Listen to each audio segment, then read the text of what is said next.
इसी तरह से चातुर्वर्णम मया सृष्टि गुण कर्म विभाग से, हमारे यहाँ भगवान श्री कृष्ण गीता में कहते हैं कि 4 वर्णों मेरी सृष्टि है, लेकिन ये जन्मजात सृष्टि नहीं है, गुण कर्म विभाग से उनके गुण उनके कर्मों को देख विभाग किया गया।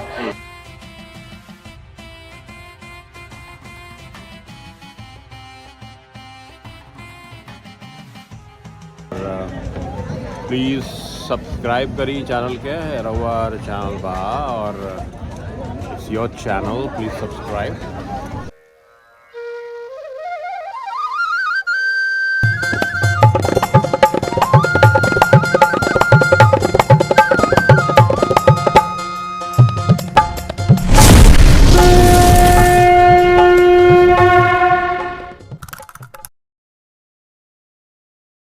इसी तरह से चातुर्वर्णम मया सृष्टि गुण कर्म विभाग से, हमारे यहाँ भगवान श्री कृष्ण गीता में कहते हैं कि 4 वर्णों मेरी सृष्टि है, लेकिन ये जन्मजात सृष्टि नहीं है, गुण कर्म विभाग से उनके गुण उनके कर्मों को देख विभाग किया गया।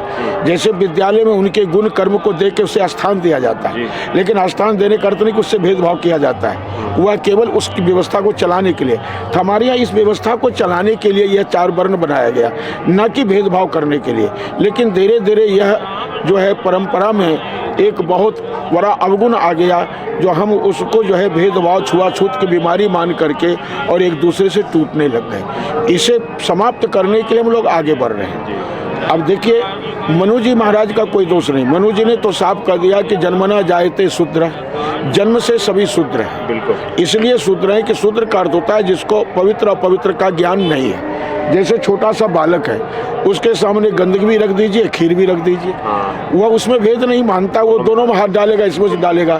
तो ऐसे जो हमारे अंदर पवित्रता अपवित्रता का विचार नहीं है, वो हम शूद्र हैं। लेकिन इसके बाद जब हमें ज्ञान हो जाता है तो द्विज होते। द्विज का अर्थ होता है संस्कार। जैसे कि हम विद्या अध्ययन करते हैं, तो जब तक द्विज नहीं बनेंगे तब तक विद्या अध्ययन नहीं कर सकते हैं। विद्या अध्ययन करते करते जब वेद का ज्ञान, वेद विद धातु से बना, विद अर्थात ज्ञान को कहते हैं, जब हम ज्ञान अर्जित कर लेते हैं तो हम विप्र कहलाते हैं। इसके बाद जब हम ब्रह्म के विशद चर्चा पर चले जाते हैं, विशद ज्ञान पर चले जाते हैं और ब्रह्म के विचार पर हम इस संसार में जो है प्रचार प्रसार करते हैं, तो ब्रह्म जानाति ब्राह्मण। तो हमारे यहाँ इस प्रकार की परंपरा थी, लेकिन इसको कुछ लोगों ने जातिवाद में लेकर के और एक दूसरे से वह अपने आप को करते गए। जैसे मैं आपको एक उदाहरण दूं कि राजस्थान में चेचट नाम का ग्राम है, तहसील भी है, वहाँ पर हमारे राम कथा बाँच रहे थे। तो एक झाड़ू लगाने वाला झाड़ू लगा रहा था, एक शरीर से जाति ब्राह्मण का वो जा रहा था, उसके झाड़ू से एक कंकर उचट के उसके पैर में लग गया। उसने गाली बकना शुरू किया उसे। वह बहुत समझदार था, वो सुनता रहा, लेकिन जब काफ़ी देर तक उसने कहा तो उसने एक ही जवाब दिया कि सरकार, जमादार ही आपको वफादार बनाता है। आपके द्वारा फैलाई गई गंदगी जिसको आप देखना भी पसंद नहीं करते हैं, उस रास्ते से चलना पसंद है, मैं उसको साफ करके आपके चलने लायक बना देता हूँ। तो आपको वफादार किसने बनाया? मैंने ही तो बनाया ना। तो जो आपको वफादार बना रहा, आप उसे गाली दे रहे हैं। जो आपके रास्ते पर पैर नहीं रख सकते, देख सकते, उस पर आपको चलने लायक जो बना देता है, उसे आप गाली दे रहे हैं। तो उसकी बातें उसे ऐसी चुभी कि वह ब्राह्मण जो घृणात्मक दृष्टि देख रहा था, वो उसके पैर छू लिया कि भैया आज से तो हमारे यहाँ ये है, समझे ना, हमें दोनों को देखना है। उधर उनकी भी विचारधारा क्या है कि ये हमसे घृणा करते हैं तो क्यों मैं इनसे बात करूं। वो भी इस रूप में जाते हैं, ये इस रूप में जाते हैं कि वो नीचे, मैं क्यों उनसे बोलूं। तो ये टूटने वाली बात है। हमें जो है उनसे प्यार करना है, तब वो हमको समझेंगे कि हाँ ये महाराज जी या ये ब्राह्मण है, लेकिन ये केवल अस्तर इनका है, बाकी इनका भाव सबके प्रति सामान्य है। इस विचारधारा को लेकर के हम लोग चलते हैं, यही प्रचार करते हैं। बहुत बढ़िया। अब मेरा एक प्रश्न है जनेऊ पे। तो पहले जनेऊ बहुत ऑलमोस्ट तीनों वर्ण में लोग पहनते थे, वैश्य भी पहनते थे, क्षत्रिय पहनते थे और ब्राह्मण समाज भी पहनते थे। धीरे धीरे वो सिर्फ ब्राह्मणों से ही जोड़ दिया गया। क्या हमें सनातनियों को यह ज्ञान देना चाहिए कि जनेऊ का जो प्रथा है, ये सनातन का एक चिन्ह है, ये सभी को पहनना चाहिए और इसकी जो भी इसके साथ जो भी रिचुअल है उसको फॉलो करना चाहिए। बिकॉज हर दूसरे धर्म में आप देखेंगे एक प्रतीकात्मक चिन्ह है, चाहे वो टोपी लगाएंगे या हाँ, उसके यूनिफॉर्म के एक तरह से। हमारे यहाँ तो त्रिपुंड, कितने तरह के त्रिपुंड हैं। आप जिस संप्रदाय से आते हैं उस हिसाब से आपके त्रिपुंड तिलक का वो बदलता है। एक जनेऊ है जो मुझे लगता है कि एक तो हमें इस पर भी सोचना चाहिए, और आप जैसे गुरुओं से ये है कि आप लोग इस पर विचार विमर्श करें कि शूद्र को अगर हम सामाजिक तौर पे एक उसको ये मैसेज देना चाहते हैं कि तुम हम ही हो, बिकॉज शूद्र, आज तो इंजीनियर भी शूद्र है क्योंकि वो किसी के लिए कार्य कर रहा है। आज डॉक्टर भी शूद्र है क्योंकि शूद्र का मतलब सिर्फ छुआछूत नहीं है। शूद्र मतलब आप किसी के लिए सर्विस कर रहे हैं, आप किसी के लिए काम कर रहे हैं। तो ये सब ज्ञान अगर आप लोग जैसे संतों से आएगा तो लोग और जुड़ेंगे। वो बोलने वाला कोई नहीं है, मुझे ऐसा लगता है। नहीं, मैं इसके ऊपर कथा में बार बार प्रकाश डालता हूँ, और ये भी मैंने पूर्व में आपको कह दिया कि जिसको पवित्र अपवित्र का ज्ञान नहीं है, अच्छे बुरे का, कि वो शूद्र है। अगर कोई जाति से शूद्र मान रहे हैं और वो इंजीनियर बन गया, पंडित बन गया, अच्छा कार्य करा, तो हम उसको शूद्र क्यों कहें? फिर वो अपने को शूद्र क्यों मानता है? उसमें भी तो गलती है। वो अपने को क्यों नहीं कहता कि मैं ब्राह्मण हो चुका हूँ? मैं जब इस पद पर पहुँच चुका हूँ और मैं अच्छी तरह से वेद शास्त्र का ज्ञाता हो चुका, तो वो अपने को शूद्र मान के चलता क्यों? उनमें भी तो कमी है ना। इसलिए वो भी अपने को सुधारे कि मैं शूद्र नहीं हूँ, मैं ब्राह्मण हूँ, मैं ऊंचे वर्ण का हूँ। वो इनको माने, और इनको भी चाहिए। आज जो है कोई भी व्यक्ति किसी भी जाति का डॉक्टर बन जाए तो उसको डॉक्टर साहब ही कहेंगे, हम उसको और कुछ नहीं कहेंगे। उनको अन्य व्यक्ति से संबोधित नहीं करेंगे, उनको डॉक्टर से ही संबोधित करेंगे। इसी तरह से अगर कोई ज्ञानी हो गया तो उसको पंडित से ही संबोधित करना चाहिए, है? उसको अगर इस प्रकार संबोधित करते तो वो एक अज्ञानता है। ये आपने बोला भी कि गीता में श्री कृष्ण ने भी कहा है, हाँ, कि जन्म से हम लोग अगर शूद्र भी है और हम कर्म से हम ब्राह्मण हो सकते हैं। गुण कर्म विभाग, उसके गुण और कर्म को दे के विभाजित किया गया। जब भगवान कह दिए तो फिर और बिल्कुल बहुत सही। सकल त्रिवेणी देवता, धनुज मने दैत्य, राक्षस, किन्नर, नर मने मनुष्य, और श्रेणियां जितने भी हैं, 84 लाख योनि, हाँ, सभी यहाँ आते हैं और आकर के गोता लगाते हैं। अब उसको पहचानने के लिए तो यह है कि कोई मेरे आंखों से देखे तभी पहचान सकता है कि हम कौन हैं और आप कौन हैं। तो इसको देखने के लिए हमें आंखें शुद्ध करनी होगी, और उसके लिए गुरु की जरूरत है। हाँ, वह परमात्मा कई रूप में आ जाते हैं, हम नहीं पहचान पाते। जैसे कि मैं उदाहरण देता हूँ, मैं जब से आया, एक संत यहाँ जल में 3 घंटा तक गले में बैठे रहते थे। हम 3 बजे रोज स्नान करने जाते तो कभी हमारे से 10 मिनट पहले या कभी बाद इतने जल में बैठे रहते। जब मैं प्रथम उनको देखा तो मैंने सोचा कि कोई मुर्दा आ गया। उसमें कोहरा भी था और बिजली की उतनी सुविधा नहीं थी। मैंने पुलिस को आकर के इन्फॉर्म किया। पुलिस रस्सा उस्सा लेकर के गई घाट पर और उसको पकड़ के उठाने लगे। तो उन्होंने कहा मुझे क्यों हटा रहे हो, मैं तो तपस्या कर रहा हूँ। तब उन्होंने कहा कि महाराज जी आप भी भ्रम में पड़ गए और मैं भी भ्रम में पड़ गया आपके कहने पर। तब हमने कहा कि नहीं, इनको कुछ मत करो। तो वो 3-3 घंटे जिस जल में हम एक बार गोता लगाते दोबारा लगाने की हिम्मत नहीं होती है, 3-3 घंटे बैठ करके वो तप करते थे। लेकिन अभी 3 दिन से मैं नहीं देख रहा हूँ कि क्यों काफ़ी भीड़ यहाँ हो गई। जिस भीड़ के कारण उनको असुविधा हुई होगी तो कोई एकांत घाट में चले गए होंगे। तो देखिए, एक दिन मैं उनसे डर गया। प्रथम दिन मैंने जैसे मैं स्नान किया, स्नान करने के बाद में कुछ मैं ज़ोर से बोलने लगा तो उनको विघ्न आया होगा। विघ्न तो वो निकल करके मेरे तरफ आए तो मैं इतना डर गया कि मैं ज़ोर से चिल्लाते ही भगा कि मुझे पकड़ के कहीं डुबा न दे, शरीर में भय लगता है। हाँ, लेकिन मैं तो भाग आया। वो हमको बुलाते रहे लेकिन मैं डर के आया क्योंकि मैं भी अकेले था। वो मोटे था जो मैं कमज़ोर, तो मुझे डर लगा। लेकिन जब मैं दूसरे दिन गया तो वो हाथ जोड़ के खड़े हुए और इशारा से बोले कि आप क्यों डर के भाग गए। मैं तो केवल यही कहने जा रहा था कि आप जोर जोर से जो राम राम बोल रहे हैं तो ठीक है, भगवान का नाम है, लेकिन मैं जो मंत्र जप कर रहा था उसमें को थोड़ा विघ्न आ रहा था जल में बैठ करके, इसलिए मैं निवेदन करने आ रहा था। तो हमने कहा कि मुझसे गलती हो गई तो मैं पहुँच। तो ऐसे ऐसे संत हैं जो हम भी नहीं पहचान पाते। एक दो प्रश्न और करेंगे उसके बाद। तो हमारे उपनिषद में काफ़ी वार्तालाप है, जैसे नचिकेता और यम का है या यक्ष और युधिष्ठिर महाराज का है, ऐसे करके बहुत सा वार्तालाप है। जी जी।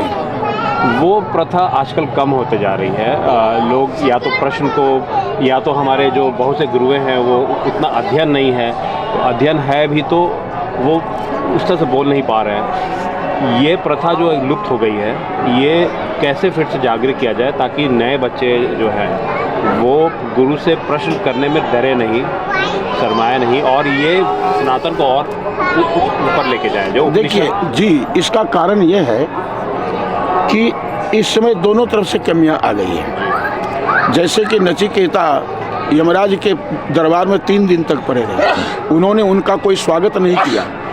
तो यमराज ने पूछा कि 3 दिन तक तुमने क्या खाया? तो उन्होंने कहा मैंने आपका पुण्य खाया। उन्होंने यही जवाब दिया, मैंने आपका पुण्य खाया। बोले कैसे?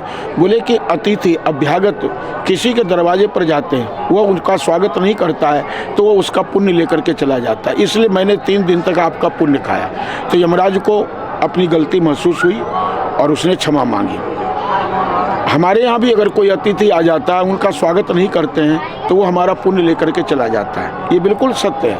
लेकिन आजकल होता क्या है कि धूर्त भी ऐसा बन कर के आ जाते हैं और हम उनको शरण दे दें, उनका सेवा करें, रहने दे दें, वो रात में हमें जहरी दे दे, कुछ कर दे, कोई भी किसी प्रकार का जो है वह उपद्रव करके चला जाए और यहाँ पर हानि पहुँचा दे, तो आजकल इसकी पहचान नहीं है, इसलिए थोड़ा सावधान रहनी पड़ती है। आत्मा तो कहती है कि कोई भी आ गया, जैसे हमारे मुकाम में आप देखेंगे कि और भी आसपास जो खालसा है उसमें आपको पूरा मैदान खाली मिलेगा, एक व्यक्ति सोते हुए नहीं मिलेंगे। लेकिन आप जब भी रात में देखो तो आप 2-4 देश सोते मिलेंगे, क्योंकि वो आगे कहते हैं कि महाराज जी मैं रात भर सुबह चल हम सो जाओ। लेकिन उसके लिए हम भी सावधान रहते, किसी मूर्ति को कह देते भाई हमने रख तो दिया, लेकिन हो सकता है कि कोई असामाजिक तत्व किसी प्रकार या हानि पहुंचा देता, आप थोड़ा सावधान भी रहेंगे। तो इसके लिए कुछ मुझे भी सावधान रहनी पड़ती है कि इस रूप में कोई आतंकी आ जाए, किसी प्रकार कोई व्यक्ति आ जाए। तो आजकल दोनों तरफ से बातें ये गड़बड़ हो गई है, इसलिए हमें सावधान रहनी चाहिए।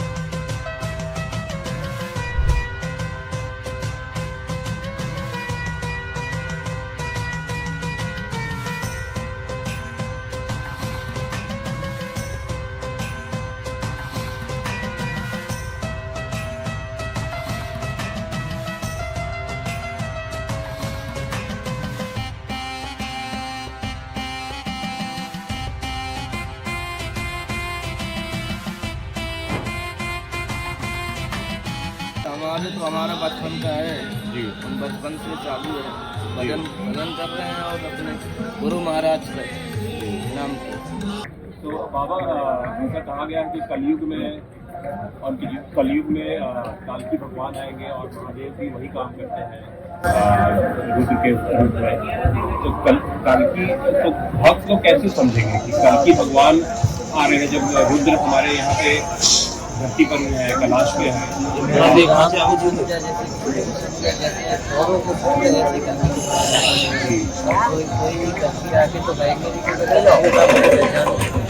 क्या भगवान कभी आकर के कहेगा कि भगवान मुझे पहचान है, वो दृष्टि होनी चाहिए इंसान के पास, इसको पहचान कर।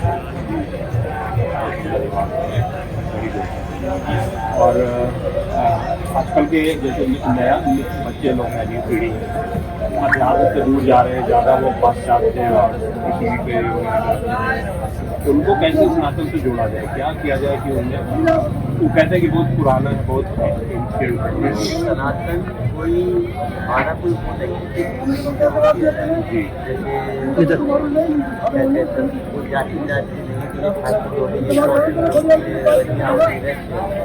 उनमें उनको कोई किया जाए। बच्चे लोग हैं जब खाना जानते, पीना जानते, रहना जानते, सारे कर्म जानते, क्या वो ये भी जानते कि हम करना क्या है, पर वो उस तरफ से आगे नहीं बढ़ना चाहते।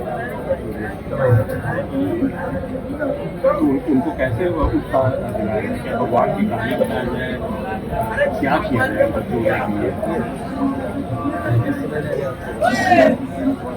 भगवान से भगवान के लिए ही अंदर से ही आत्मा बोलनी चाहिए कि हाँ मुझे ये करना, तब उसको प्राप्ति करना है। दिखावे के लिए तो बहुत दिखावा कर रही है,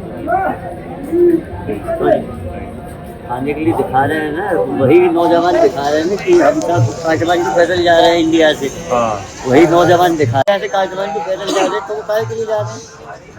भगवान प्राप्ति के लिए अब तुम जो वहाँ जाके भगवान प्राप्ति नहीं करो और किसी गलत कर्म में लग जाओ तो उसकी गलती भगवान की कहाँ है? उसमें गलत भगवान नहीं है, उसमें इंसान गलत है। तो बाबा, मैं ये चैनल भारत के पूर्वांचल और अमेरिका में देखा जाता है। मैं अक्सर अमेरिका वासी हूँ और वहाँ पे सनातन धर्म भगवान पूरा देश को फैला रहा है। तो आप लोग मेरा मानना ये है सारी समस्या का ऊपर सारी समस्या का ऊपर कि वो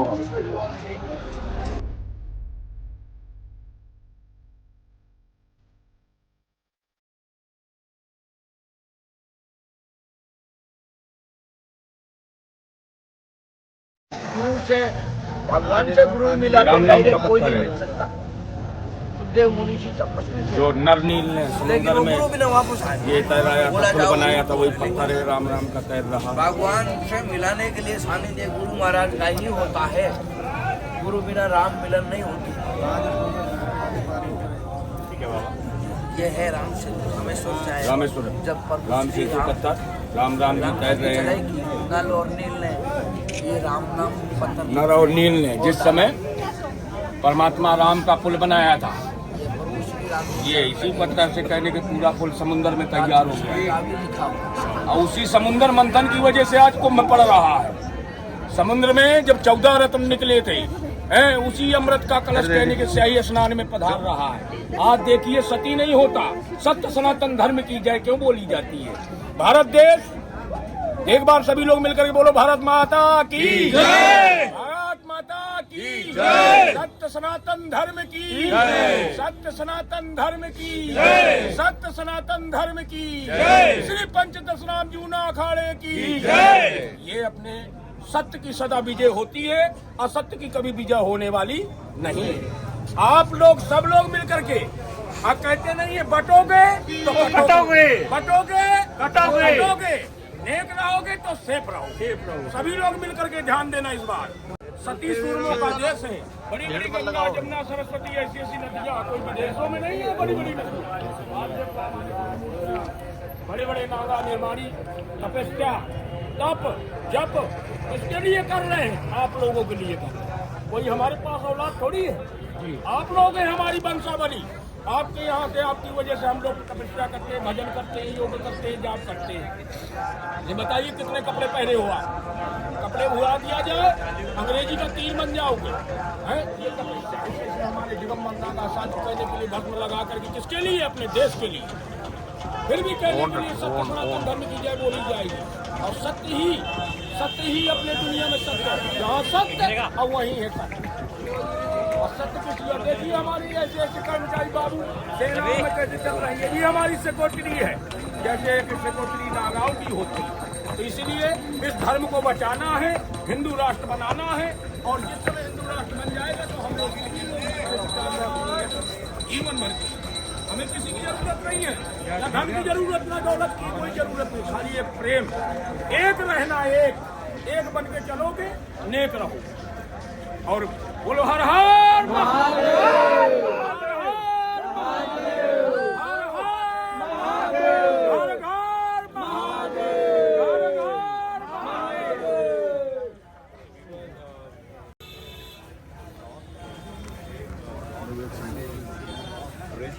श्रीलंका जब श्री राम जी नल और नील जो विश्वकर्मा के पुत्र थे, उनके थ्रू बनाया। और तो ये वही है उसका demo. So see that floating rock और महादेव से विराजमान है। वहीं से आए हुए हैं। राम सेतु पुल परमात्मा राम ने जब बनाया था, नर नील बंदरों ने जिनको वरदान था, उसी आज ये पत्थर उसी तरह जल में।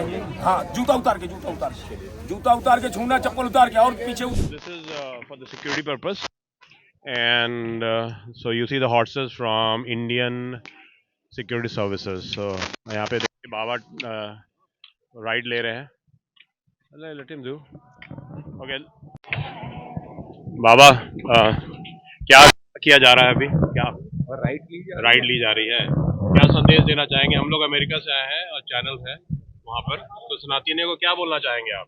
शरणार्थियों को कुंभ में आना चाहिए, दर्शन करना चाहिए, गंगा स्नान करना चाहिए। प्रयागराज है, सभी शरणार्थियों को स्वागत किया जाता है कुंभ मेला में। तो बाबा अश्व पे जो आप सवार हैं, क्या फीलिंग, क्या संदेश क्या देना चाह रहे हैं? अश्व पे तो राइडिंग के लिए है ये तो। बट हमें ये भी बताया गया है कि बाबा उन इंद्रियों पे काफी कंट्रोल करते हैं सारे अपने, तो इंजॉयमेंट इंद्री पे जो आप ये सवार कर रहे हैं अपनी, ठीक है, संदेश तो है कि आप राइड कर रहे हैं। सनातन की पताका ऐसी हाँ, ऐसे लहराती रहेगी। ऐसी ये तो युगों युगों से लहराती रही है, तो लहराती रहेगी जब तक है।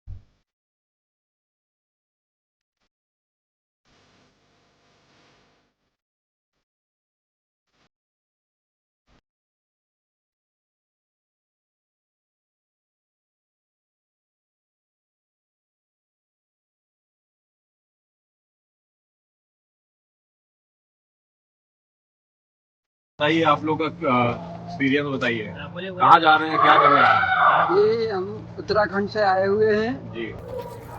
और संगम के स्नान करने जा रहे हैं। और हमारे पंडाल लगा हुआ श्री महामंडलेश्वर श्री श्री 1008 स्वामी श्रद्धानंदपुरी जी महाराज का यहाँ कैंप लगा हुआ है।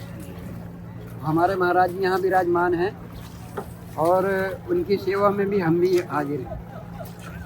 आप लोग सभी लोग एक ही परिवार से हैं?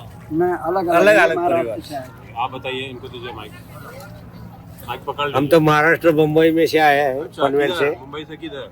पनवेल से। अच्छा, पनवेल से आए कुंभ मेला में ये स्नान करने के लिए। कुंभ मेला कैसा है, क्या है, और योगी जी का और मोदी जी का ये राज क्या है, ये राज देखने के लिए हम इधर आए तो इतना साफ सफाई और प्रसन्न लगा है। अच्छा, ये गंगा स्नान और त्रिवेणी संगम में हम नहाने के लिए जा रहे हूँ घोड़ी में बैठ के।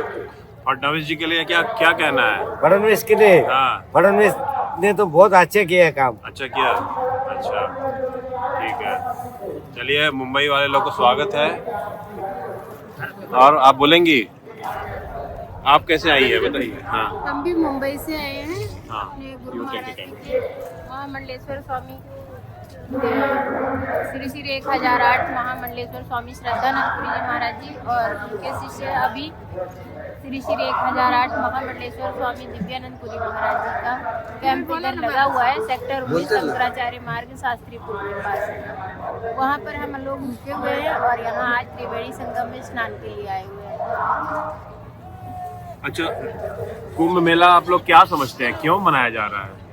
कुंभ मेला ये सनातन धर्म का जो प्रयागराज में भगवान ने जो बनाया, हाँ, 4 पीढ़ी के पहला, वो अभी इसको 12 साल मतलब 163 साल के बाद आता है कुंभ मेला, मतलब 3 पीढ़ी के बाद ये दर्शन होता है। तो सब आध्यात्मिक जो लोग आए वो इधर स्नान करने के लिए आता है इसके लिए। और इधर योगी जी महाराज और अपना मोदी साहब ने अच्छा बनाया, मैनेजमेंट किया, 40-50 करोड़ लोग आएगा। लेकिन इतना अच्छा मैनेजमेंट है कि किधर भी गंदा नहीं, गाने को लाइट पानी सब सुविधा रास्ता बना है। उनको बहुत बहुत मुबारक। गोलगप्पे चैनल की तरफ से आज का संगम दहान समाप्त हुआ। ये जो बोटिंग है इसको हम लोग काफ़ी इम्प्रूव कर सकते हैं। अभी भी हमारे लोग बहुत एंशियंट पद्धति से बोट को रोकते हैं और पुश करते हैं फिजिकल। और देखिए, रस्सी भी सड़ी हुई है, डंडा भी है। थोड़ी सी ट्रेनिंग चाहिए। इंडियन नेवी अगर आप सुन रहे हैं तो इनको थोड़ा सा ट्रेन करें। निषाद समाज हमारे जो है ये पूरे भगवान राम को भी इन्होंने नैया पार कराई थी, लेकिन अब वक्त है कि इनको थोड़ा ट्रेन किया जाए how to be more agile and, क्योंकि वो लोग पूरा पुश करते हैं फिजिकली। और मुझे लगता है कि यही सब स्मॉल चीज़ सब लार्ज इवेंट पे लोगों को करनी चाहिए। सिर्फ IIT बाबा बनकर, IIT बाबा जी नमस्कार, हाय। आप तो काफ़ी वायरल हो रहे हैं, बट आप वायरल हो रहे हैं पर्सनल अपने IIT के चलते, लेकिन आप कुछ ज्ञान नहीं दिए, मैंने सुना नहीं आपके उसमें। सिर्फ आप कैसे पढ़े, क्या किए, IIT से क्यों BIT आ गए, आप बताइए लोगों को कि क्या आप वैल्यू ला रहे हैं, what are you bringing on the table Baba. जय हिंद।